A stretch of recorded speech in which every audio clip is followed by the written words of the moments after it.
ধন্যবাদ দিতে চাই সুপ্রিম কোর্ট বারের নির্বাচিত সভাপতি ব্যারিস্টার মাহমুদুল খোকনকে এবং নির্বাচিত সদস্যদেরকে। তারা কিছুক্ষণ আগে এই কোটা বিরোধী আন্দোলনে যারা আহত হয়েছেন তাদের প্রতি সমবেদনা জ্ঞাপন করেছেন।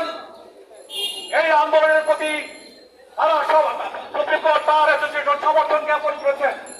এ পর্যায়ে বক্তব্য রাখবেন সুপ্রিম কোর্ট বারের নির্বাচিত সভাপতি, এই সুপ্রিম কোর্ট বারের সাতবারের সাবেক সাধারণ সম্পাদক, বিএনপির চেয়ারপারসনের উপদেষ্টা, বার কাউন্সিলের নির্বাচিত সদস্য, সাবেক এমপি ব্যারিস্টার মাহমুদুল খোকন।